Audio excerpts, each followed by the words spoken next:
Disney bem que tentou reverter a tragédia, mas já era tarde demais. Branca de Neve tem tudo para ser o mais novo fracasso da gigante lacradora. Este é o Visão Libertária, sua fonte de informações descentralizadas e distribuídas. Ajude a propagar as ideias de liberdade. Deixe o seu like e compartilhe com seus amigos. Um artigo seu pode virar vídeo aqui também, sabia? Este artigo foi escrito por Quintessência, revisado e narrado por Gordinho Caipira. Um filme de qualidade questionável, cujas cenas gravadas na pós-produção saltam aos olhos, com direito até a protagonista, que aparece em algumas cenas com seu cabelo natural e em outras com uma peruca mais fake do que o julgamento do Bolsonaro. Não estou falando de Samurai Cop, um clássico dos filmes trash. Estou falando do mais novo fracasso da outrora toda-poderosa Disney. Vamos lá, ninguém pediu por isso. A versão de 1937 de Branca de Neve é um clássico absoluto e indiscutível. O filme foi o primeiro longa-metragem animado da Disney e se tornou um sucesso absurdo logo em seu lançamento, sendo a maior bilheteria de um filme falado até então. Branca de Neve e os Sete Anões ganhou ainda um Oscar honorário em 1939, uma versão com a estátua original acompanhada de outras 7 estatuetas menores. Enfim, a obra de 1937 segue sendo amada e reverenciada até hoje, uma verdadeira referência para tudo que veio depois em matéria de animação, seja pela Disney, seja por outros estúdios. Acontece que a empresa do Mickey não iria resistir a mais uma tentativa de levantar uma grana fácil, reciclando sucessos do passado. Isso deu certo com A Bela e a Fera, Aladdin e O Rei Leão, obras que requentaram clássicos da empresa muito bem sucedidos e que conseguiram ultrapassar a marca do $1 bilhão internacionalmente. E levando-se em consideração que Branca de Neve segue sendo um título de grande apelo e que quase 100 anos depois do seu lançamento, nenhum remake, continuação ou spin-off havia sido feito, ao contrário dos exemplos anteriores, então a coisa se tornava ainda mais promissora. Contudo, desta vez, a Disney resolveu chutar o balde e ir mais longe do que nunca em matéria de agenda woke, a boa e velha lacração. Fala sério, todo mundo já sabia que algo de muito errado não estava certo quando as primeiras imagens do filme vazaram, e os problemas de casting ficaram evidentes.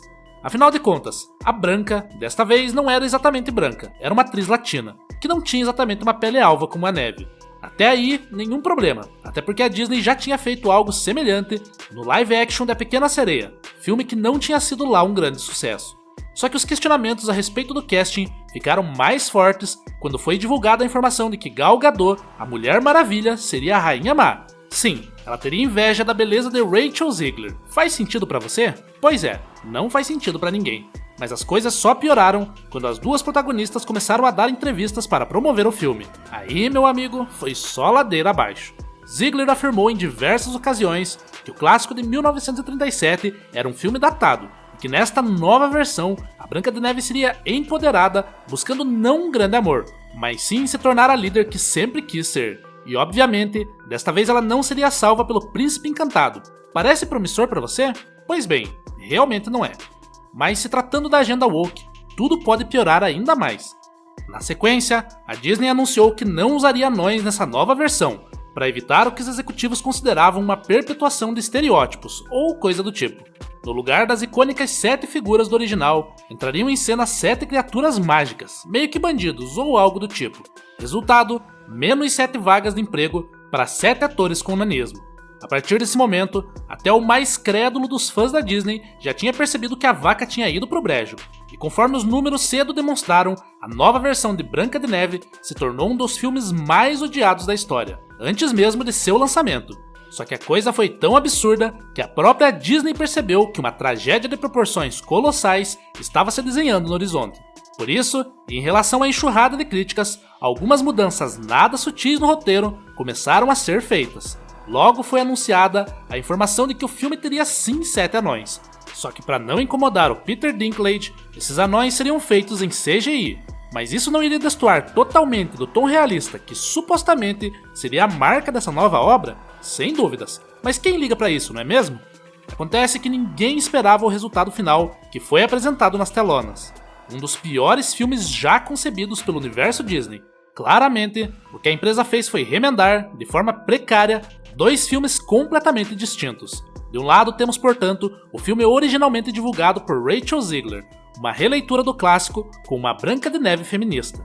Do outro lado, temos um pastiche do original de 1937, sendo intercalado de qualquer jeito com o material criado para essa nova versão. E se você sabe, sei lá, por qual motivo, tiver dificuldades em identificar as cenas originais daquelas gravadas após as polêmicas, olhe para a personagem principal. Se ela estiver usando a peruca mais falsa da história do cinema, você está diante de uma cena remendada sobre o material original. Crítica e público caíram matando em cima do filme. Os anões computadorizados foram chamados de assustadores pela crítica da BBC, o que é uma baita verdade, diga-se de passagem. Branca de Neve de 2025 apresenta o que pode ser considerado o pior CGI já feito pela Disney. E sim, eu estou colocando She-Hulk nessa conta. O fato de terem colocado na boca de um desses horrendos anões de computação gráfica uma fala que soa como um resumo da teoria marxista também nos ajuda a explicar a recepção popular que o filme já obteve. Afinal de contas, isso é tudo que uma criança quer assistir, não é mesmo? De fato, a nota do filme no IMDb, um vergonhoso 1,7, muito pior do que Cats, acredita ou não, apenas reforça a percepção geral de que essa é uma verdadeira bomba. A Disney já tinha revisado para baixo, muito para baixo, suas expectativas de bilheteria, mas nem todo o pessimismo do mundo foi capaz de mensurar o desastre que Branca de Neve já se tornou.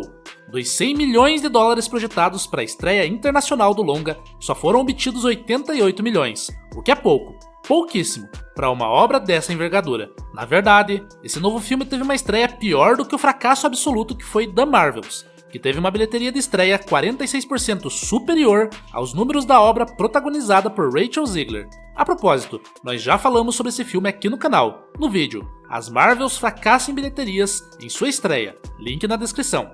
A verdade é que estamos, como era de se esperar, diante de um filme natimorto, um fracasso anunciado que apenas se cumpriu. A nova obra se junta à crescente lista de fracassos da Disney, que inclui filmes como os citados As Marvels, A Pequena Sereia, além de Indiana Jones, Wish e A Mansão Mal-Assombrada. E ao que tudo indica, a Disney já se cansou de perder dinheiro com a lacração. Sim, porque a grande causa de todo esse fracasso é, sem sombra de dúvidas, a insistência quase maníaca da empresa na adoração de uma deplorável agenda woke.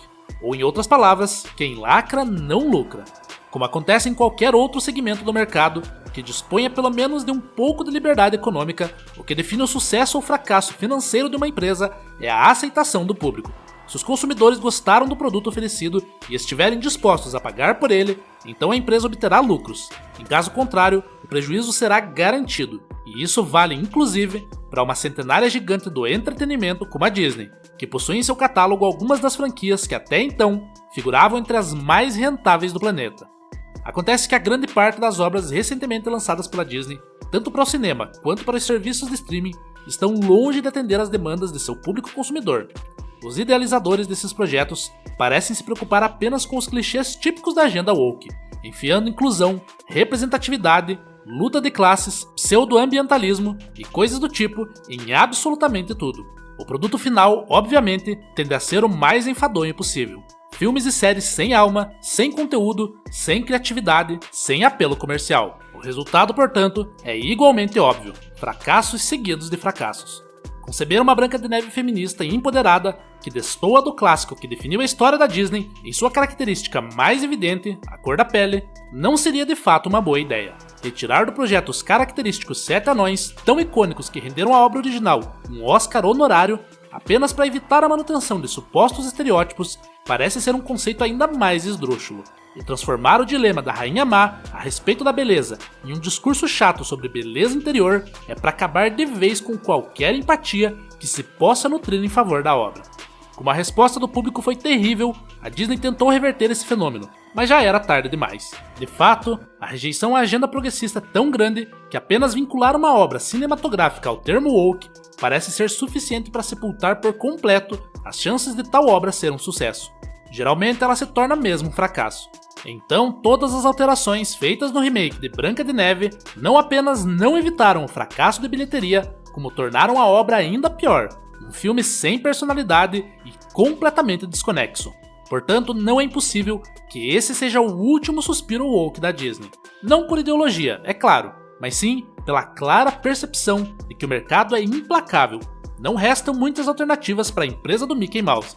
Ou a Disney começa a oferecer o que o público quer assistir, ou as leis de mercado levarão a empresa à bancarrota. Não é nada pessoal, não se trata de uma discussão a respeito de qual visão de mundo é mais correta, ou mais moralmente adequada. É tudo uma questão de mercado.